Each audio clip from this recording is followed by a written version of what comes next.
11,000 টাকায় flagship phone আর কিভাবে unofficial phone কিনতে পারে, কেন আনঅফিসিয়াল কেনা পার আর একটা জিনিস বলবো এটা পুরো জিনিস।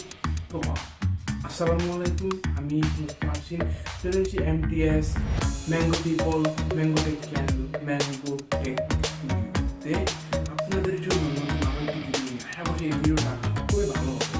আসলে কি আমরা এখানে সার্ভ করতে না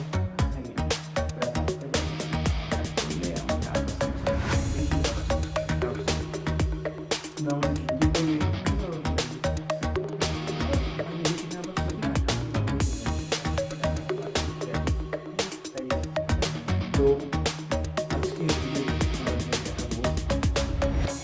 11,000 টাকায় একটা ফ্ল্যাগশিপ ফোন জানিয়ে এসেছে সিম্ফনি দেখতে পাচ্ছেন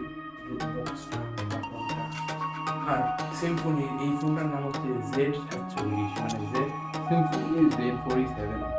আর আপনারা যারা আগে ভিডিও দেখছেন তারা হয়তো বা জানেন যে আমার ডিজাইন মধ্যে যেটা বলে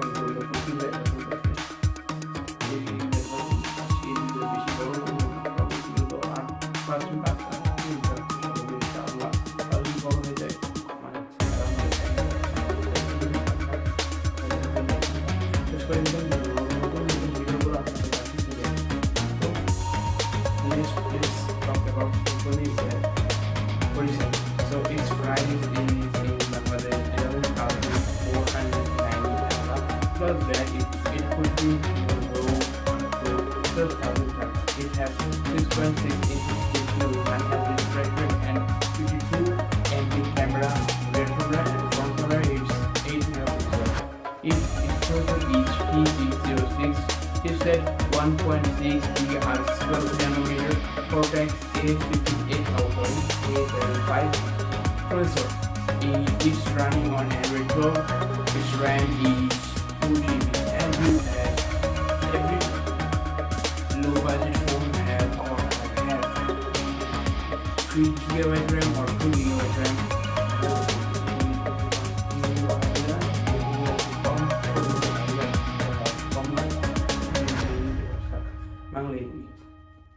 মানে 3 GB র্যাম থাকে অথবা 2 GB র্যাম থাকে, যার সাথে 32 GB অথবা 16 GB র্যাম থাকে। বাট এটার মধ্যে 4 GB র্যাম আর তার সাথে 64 GB রোম থাকছে।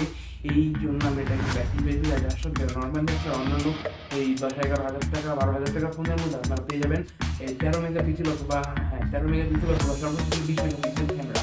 এর মধ্যে আপনার পেয়েছে 52 মেগাপিক্সেল ক্যামেরা রিয়ারে আর ফ্রন্ট ক্যামেরা 8 মেগাপিক্সেল, যা একজন বলা বাহুল্য অনেক ভালো একটা জিনিস সিম্ফনি কাজটা করে। এটা ব্যাটারি পাচ্ছেন আপনারা 5030 mAh সাথে 10 ওয়াটের একটা ফাস্ট চার্জার। আর আপনারা নর্মালি জানেন যে সমস্ত লো বাজেট ফোনের এই ফিঙ্গারপ্রিন্ট থাকে পিছনে, মানে ব্যাক মাউন্ট থাকে, আর এছাড়া ফিঙ্গারপ্রিন্ট আপনারা সাইড মাউন্টে পেয়ে যাচ্ছেন। আর এটার মধ্যে জাইরো সেন্সরও থাকছে। তো আমাদের এটার বর্ণনা দেওয়া এখানেই শেষ। আপনারা যারা ফোন কেনার চেষ্টা করেছেন 10,000 টাকার মধ্যে 20,000 টাকার মধ্যে, তারা 15,000 টাকার মধ্যে চেষ্টা করুন, তারা 11,000 টাকার মধ্যে এই ফোনটা বেস্ট হবে তাদের জন্য। এই ফোনটা super recommend. So next move on to our next topic. তো আমার নেক্সট টপিক হচ্ছে কি যে আমার ফোনটা কিনবো, কারণ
আর এটার সাথে তুমি অফিসিয়াল কোনো আপনি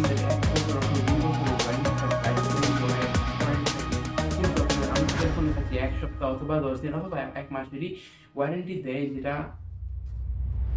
যেটাই খুব ভালো একটা জিনিস। বাট নর্মালি এই জন্য না করছি, কারণ না করছি কোন কারণে এটা বলতে চাই, না করছি হলো কি আপনাদের নর্মালি যে জায়গায় থাকেন ঢাকার বাইরে এখানে আশেপাশে ছোটো ছোটো দোকান থাকে যেগুলোর মধ্যে মানে ফোনের স্টক বেশি থাকে না, অল্প একটা ফোন থাকে যেগুলো অফিসিয়াল ফোন দুইটা আছে, তো একজন আপনার নিলো আরেকজন একটা নিলো, তো ওখানে আমার এক্সচেঞ্জের একটা থাকে, আপনার ফোনটা নষ্ট হয়ে গেলো তো আপনার একটা এক্সচেঞ্জ করে দেবে না, ওইটা আর এখানে কম থাকে, আপনি নিতে পারবেন যেখানে অফিসিয়াল ফোন থেকে আপনার চিন্তা করে আপনারা আমাদের একটা বড় বড় দোকানে যমুনা আছে, বসুন্ধরা আছে, আরও বড় বড় শোরুমগুলো যাবেন যেখানে আপনারা আমাদের ফিল্ম করবেন, আর আপনি সত্যি কিনা যেটা আপনার করতে হবে যে আপনার ফোনটা এক্সচেঞ্জ করে দিতে পারবেন, মানে যে আপনার ফোনটা যে নষ্ট হয়ে যাবে, পুরোপুরি নষ্ট হয়ে গেছে ওটা আপনাকে পুরো এক্সচেঞ্জ করে আবার দিয়ে দেবে, প্রতিবার